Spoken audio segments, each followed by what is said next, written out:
Setting up a sled is a unique procedure for every rider. Rider technique, profile, and preferences all play a role in suspension adjustments. Two of the same size riders with the same skill level may want their sled set up in a different way. So it's important to understand that an adjustment that worked for one rider may not work for another.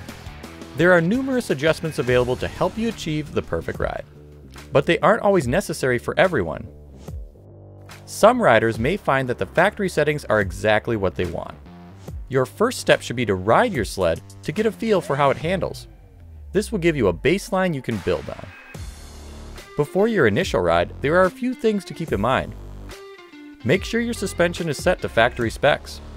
This will give you a great starting point to understand how the sled feels and allow you to easily revert back if an adjustment doesn't work out. Your factory settings will be listed in your owner's manual. Choose an area that will allow you to fully test your sled away from heavy traffic. If this is a new sled, you may not be aware of its riding characteristics. Think about your riding style and operate the sled as you normally would in conditions that are familiar to you. If you're a new rider, take some time to get to know your sled's performance. Start out slow and gradually increase pace to your desired level until you are comfortable. During your ride, consider how the sled handles at your preferred speed. Are you reaching your desired comfort level? Does the ride feel harsh or too soft? Harshness over small bumps is a concern that can be fixed, but harshness over the largest bumps can be normal. Does your sled handle corners like you were expecting? Does the back slide out when turning?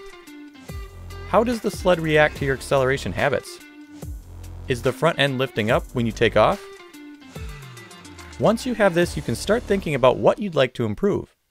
But understand that there will be trade-offs to any adjustments that are made. To learn more about suspension adjustment techniques, check out our other videos addressing suspension adjustments and some common concerns you may encounter.